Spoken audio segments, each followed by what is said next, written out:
In the beating heart of Africa lies an empire, an ocean of trees so vast it creates its own climate, spanning 6 nations. This is the planet's second lung, the Congo Basin. It is a world built on water and shadow, fed by a colossal artery, a river so powerful it has divided the very course of evolution.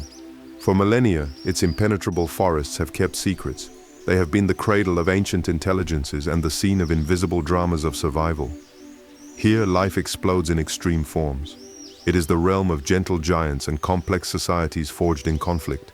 It is a labyrinth where status is announced with color, and intelligence can be a death sentence. To survive here, it is not enough to simply exist. One must master a world of sounds, smells, and hidden signals. Welcome to the Congo. We have just set foot in this secret world. It will be a long expedition full of revelations. To make sure you don't miss any discoveries, and to accompany us every step of the way on this journey through the Congo, subscribe and activate the notification bell. And if you support these expeditions to the last wild corners of the earth, give us a like. Although they are often grouped together, the term gorilla describes several different giants, each adapted to a specific niche in this formidable environment. Western lowland gorilla or western lowland gorilla, in the vast western expanse of the basin, in the swampy forests and flooded clearings known as bays, the western lowland gorilla thrives. This is the most widespread and, in a way, the most arboreal of the gorillas. Despite its immense size, with a silverback male weighing up to 180 kilograms, it is surprisingly agile. Its life is dictated by a relentless search for fruit. Unlike their mountain relatives, fruit makes up the bulk of their diet, supplemented by leaves and, crucially, mineral-rich aquatic grasses found in forest clearings. This dependence on fruit trees, which flower and bear fruit unpredictably, forces them to have huge home ranges, sometimes covering more than 20 square kilometers. The silverback, leader of a group that may number a dozen individuals, is a patient strategist. His famous chest beating is not just aggression. It is a complex sonic announcement, an acoustic signal that travels miles through dense vegetation to communicate his presence to rival groups and maintain the cohesion of his scattered family as they feed. Grauer's gorilla, or eastern lowland gorilla, moving eastward into the rainforest of the Democratic Republic of Congo, the terrain begins to rise. Here, in the forest between the Lualaba River and the Albertine Mountains, we find its more corpulent relative, the Grauer's gorilla. This is the largest living primate on the planet. Dominant males can tip the scales at over 220 kilograms, a colossal mass built on a drastically different diet. Fruit is less abundant here, or at least less central to their existence. The Grauer's gorilla is a specialized herbivore. It spends its days on the forest floor, methodically stripping leaves, stems, bark, and bamboo pith. Their enormous body size and adapted digestive system allow them to process this fibrous, low-quality vegetation in prodigious quantities. They are more terrestrial than their western cousins. Their bulk simply makes frequent climbing inefficient. Their family groups tend to be larger and more cohesive, bound by blood ties under the leadership of a silverback, whose authority is absolute but rarely violent. Mountain gorilla. Finally, we ascend beyond the tropical forest to the volcanic slopes of the Virunga Mountains, where mist clings to the dense bamboo forest and subalpine meadows. This is the isolated domain of the mountain gorilla. Adapted to altitudes exceeding 3,000 meters and temperatures that can approach freezing, this gorilla is distinguished by its longer, denser coat. Here, survival is a daily challenge against the cold and scarcity of food. Fruit is virtually non-existent. Their diet consists almost exclusively of leaves, stems, and pith, a constant feast of fibrous plant matter that requires them to spend more than a quarter of their day eating. Life in the mountains has forged the strongest social bonds seen in any gorilla population. The groups are remarkably peaceful and tolerant. The silverback is less a territorial guardian and more a patriarch presiding over a close-knit clan, where juveniles play with astonishing freedom under the gentle gaze of the immense males. Regardless of altitude or diet, the daily life of these great apes, from the flooded forests of the west to the volcanic peaks of the east is governed by a slow and deliberate rhythm. But this apparent tranquility is deceptive. The forest floor does not belong to them alone. In the shadows cast by the mahogany trees, a silent and powerful threat shares their territory, a predator whose existence is defined by ambush. The history of the great apes in the Congo is divided by an almost insurmountable geographical barrier, the mighty Congo River. While gorillas dominate their respective niches in the mountains to the east and the forests to the north of this vast waterway, the deep, humid jungles to the south, the rive gauche, hold an evolutionary secret. This is the only home, the endemic enclave of the bonobo. Often called the pygmy chimpanzee, the bonobo is a study in contrasts. It is more slender than its cousin, the chimpanzee, with longer limbs and a dark face framed by tufts of hair that part at the crown. It is a high canopy dweller, an omnivore that, like the lowland gorilla, relies heavily on fruit, but supplements its diet with leaves, grasses, and occasionally small vertebrate prey. They move through the trees with fluid, vertical agility, a stark contrast to the earthbound gravity of gorillas. But what defines the bonobo is not its physique, but its society. It is a world turned upside down compared to the male-dominated hierarchies of the other great apes. In the world of bonobos, it is the females who rule. Although males are individually larger and stronger, females form close and lasting alliances, coalitions of mothers, sisters, and daughters. This female solidarity is the cornerstone of power. Together they cooperate to monopolize the best food sources and control social dynamics. A male's rank in the hierarchy depends almost entirely on his mother's rank. He remains tied to her for life, and it is her social influence that guarantees him access to food and mating opportunities. Conflict rarely escalates to the lethal violence seen in chimpanzees. Bonobos have developed an extraordinary social mechanism for diplomacy, socio-sexual contact. They use sex, in all its combinations, notably genitogenital rubbing between females, not only for reproduction, but as a greeting, a tool for conflict resolution, a way to relieve tension after a dispute, or to exchange favors such as sharing food. It is the glue that holds their matriarchal society together, a make love not war philosophy engraved in their instincts. Their vocalizations echo through the forest, high-pitched, almost bark-like, very different from the deep roar of the gorilla. It is the sound of a society based on constant communication and cohesion. This complex society depends on the abundance of fruit trees in the canopy. But in this upper stratum, they are not alone. The movement of a group of bonobos sends shockwaves through the branches, alerting other tree dwellers who also depend on the generosity of these treetops. The forest canopy, the realm of the bonobos, is a world of social diplomacy. But this matriarchal utopia only exists south of the Congo River. If we cross that 10-kilometer-wide barrier of murky water, an evolutionary divide that has separated species for millennia, we find a parallel world. A world ruled by our closest living relative, a creature forged by drastically different social and ecological pressures. This is the domain of the chimpanzee. North of the river, in the forest stretching from Congo to Uganda, lives the eastern chimpanzee. Sharing 98% of our DNA, their resemblance to us is uncanny, not only in form but in society. Here, the social structure is not based on female cooperation, but on male power. It is a patriarchal society, a drama of power, alliances, and conflicts. Chimpanzee life is defined by a fission-fusion structure. The entire group, which can exceed 100 individuals, is rarely seen together. Instead, it divides into small factions, groups of males on patrol, mothers with their young, solitary individuals, which disperse to search for the ripe fruit that forms the core of their diet.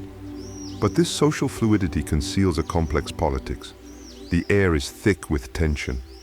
The hierarchy is male-dominated, ruled by an alpha male who achieves his status not only through strength, but through strategic intimidation and, crucially, the formation of coalitions. Males forge intense alliances, grooming each other to reinforce bonds that will be vital in battle. Because, unlike bonobos, chimpanzees are intensely territorial and lethally violent. Groups of males rigidly patrol the boundaries of their territory, which can span tens of square kilometers. Encounters with rival groups are miniature wars, brutal and organized. This aggression is also channeled into hunting. Chimpanzees are consummate omnivores and highly effective cooperative hunters. A chimpanzee hunting party, often targeting colobus monkeys in the canopy, is a display of strategy, with individuals acting as drivers, blockers, and ambushers. They are also masters of tools. An eastern chimpanzee uses meticulously prepared grass stalks to fish termites from their mounds, a cultural skill passed down from mothers to offspring. This complex and volatile society thrives in a world of abundance, but also of competition. Their success as hunters and gatherers depends on their intelligence and their ability to master their environment, an environment they share with other large mammals that also seek sustenance on the forest floor. Chimpanzee patrols, with their complex alliances and tense territorial vigilance, dominate the forest floor. They are a formidable force, intelligent hunters who move among the roots of giant trees. But they are not the only complex and powerful primate society that roams this realm of filtered light. Suddenly, the gloom of the undergrowth is pierced by a flash of color so vibrant that it defies all logic of camouflage. It is a living advertisement. This is the domain of the mandrill. It is not an ape, but the largest and heaviest monkey on the planet, a primate solidly built for life on the ground. The sight is striking. The dominant male is a technicolor apparition. His face is a biological battle mask, with electric blue grooves carved into the bone flanking an elongated crimson-red snout. His beard is golden yellow, and his rump displays the same blue and purple hues. This is not a vain adornment. It is a hormonal status statement. The more intense the colors, the higher his rank and reproductive success. But the spectacular male is only the figurehead. The true strength of the mandrill lies in its numbers.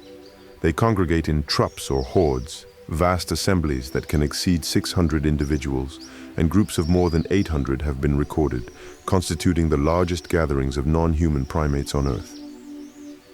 Unlike the fluid fission-fusion society of chimpanzees, the mandrill horde moves as a single organism, a thunderous tide of bodies advancing through the forest. They are the primary gatherers of forest floor resources.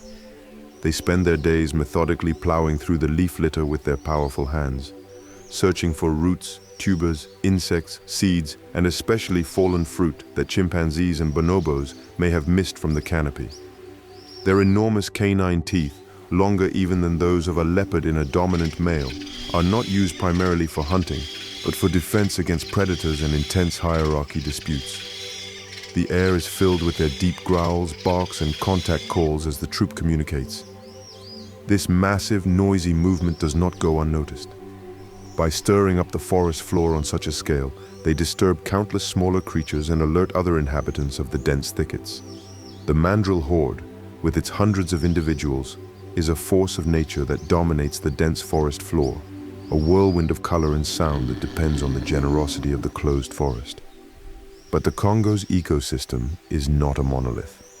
To the northeast, where the tropical forest fragments and gives way to mosaics of savanna, grasslands, and open woodlands, walked a giant of a completely different scale. This was the now tragically silent domain of the northern white rhino. Its story is not one of thriving adaptation, but of heartbreaking absence. Here in the vast grasslands of Garamba National Park in the Democratic Republic of Congo roamed the last wild population of this subspecies. It was a mega herbivore, a mass of over 2,000 kilograms of muscle and bone, designed not for the undergrowth, but for open spaces. Its defining feature was its broad, square lip, an evolutionary adaptation perfectly suited to its diet. It was not a browser like its cousin, the black rhinoceros, which plucks leaves from bushes. It was a pure grazer. It spent its days with its head down, its broad lips acting as a biological mower, cutting vast swaths of grass with methodical efficiency.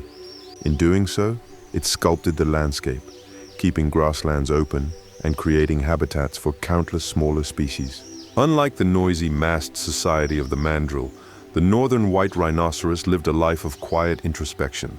Females and their young formed small groups, while adult males were largely solitary and fiercely territorial, marking their domains with elaborate mounds of dung that served as olfactory boundary posts. Their eyesight was notoriously poor, a world of blurry shapes, but this was compensated for by a keen sense of smell and funnel-shaped ears that rotated independently, picking up the slightest rustle in the savannah. Their large size made them nearly invulnerable to natural predators. However, it carried its own death sentence on its face. 2 horns, not made of bone, but of densely compacted keratin. Decades of political instability, civil war, and relentless demand on international black markets for these horns fueled a tide of sophisticated, militarized poaching. Garamba was its last stand. Today, the northern white rhino is functionally extinct in the wild. The only 2 individuals left on the planet, a mother and daughter, live under armed guard thousands of miles away in Kenya. The silence they have left behind in the savannas of Garamba is a deep echo, a testament to human impact.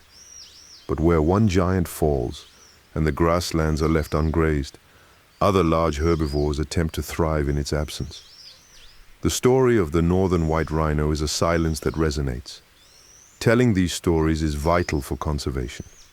If you believe the world needs to hear these voices before they disappear, the simplest way to support our work is to like this video, subscribe and turn on the bell to continue witnessing the life that still struggles. The disappearance of the northern white rhino has left a deep ecological scar on the savannas of Garamba. The grasslands that their broad lips kept short now grow taller, but this landscape does not remain unshaped. Another force, a living tide of bovine power, still claims these open spaces at the edge of the great Congo forest. This is the domain of the savanna buffalo. Unlike the rhino, a largely solitary giant, the buffalo is the embodiment of collective strength.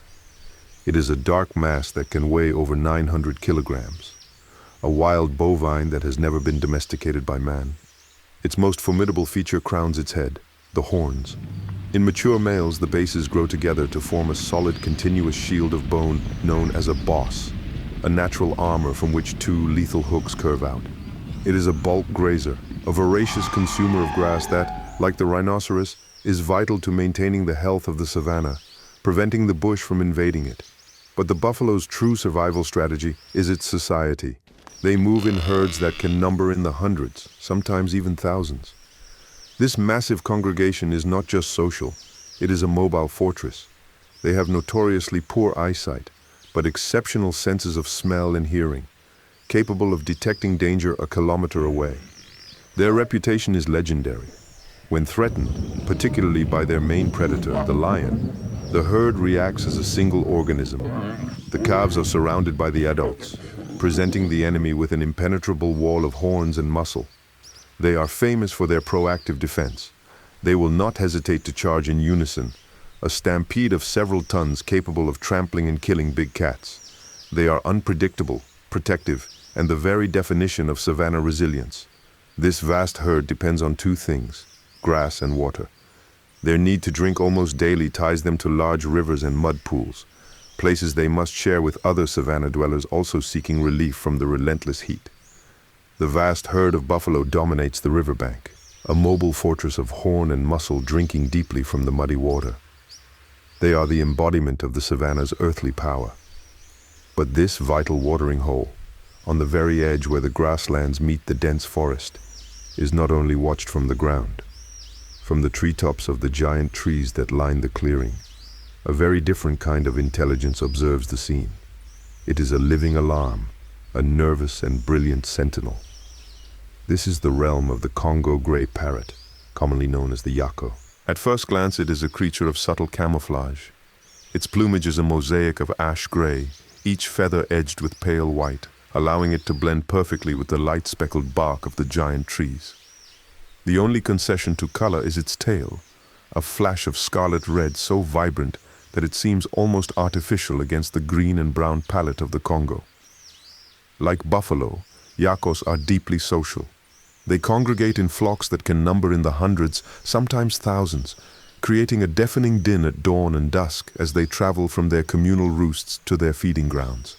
But their true uniqueness lies not in their numbers, but in the mind behind their bright pale eyes. The African gray parrot is the undisputed master of vocal mimicry in the animal kingdom. Its brain, remarkably dense for its size, possesses the cognitive capacity of a 5-year-old human child. It doesn't just imitate, it communicates. In the wild, this ability is vital. A yako can perfectly reproduce the cry of a crowned eagle to warn the flock of aerial danger, or the sound of a monkey in distress to signal a terrestrial threat.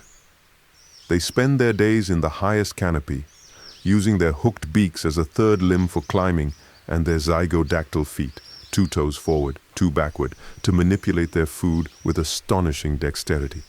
They are highly specialized, their diet focusing on the seeds and pulp of oil palm nuts, fruits they open with incredible strength and precision. I never owned a bird. I didn't know that they could be that clear. Got some fresh water. Who made that mess? Shut up. I'm glad it's sore. Oh, not sore. Cosmo seems to know the context of words. I hurt myself. I'm sorry. There you go. Was that good? She has a huge vocabulary. I'm thinking at least 800 to 1,000. Tragically, this same brilliant intelligence is the cause of their greatest threat. Their amazing ability to mimic human speech and form complex social bonds has made them a prime target for the illegal pet trade, a pressure that has decimated their populations in the wild. The shrill cry of alarm from a yako, whether its own or imitated, sends a shockwave not only to its own flock, but to all mammals below, alerting them that a stealthy predator has been detected. Our journey through the Congo basin is coming to an end. We have witnessed the intelligence, power, and fragility of life in this ecosystem. If this documentary has impacted you, and you want us to continue exploring the wonders of our planet, support us with a like. Subscribe for future expeditions and turn on the bell to be the first to see them. From the mist-covered volcanic peaks to the labyrinthine swamps south of the Great River, we have witnessed a drama that has been unfolding since long before our time. We have seen how intelligence takes many forms, in the political power of a chimpanzee, in the matriarchal diplomacy of a bonobo, and in the imitative voice of a yako. We have seen strength in the living armor of a herd of buffalo, and in the vibrant color a mandrill uses as a warning. But this ancient world, this engine of biodiversity, faces a new and singular force. The silence of the white rhino in the savannas of Garamba is an echo of what we may lose, and the survival of the great apes, our closest relatives, is now inextricably linked to our own decisions. The Congo basin is not only the heart of Africa, it is a mirror of our planet's health, a world of giants and hidden geniuses struggling to maintain its balance against us.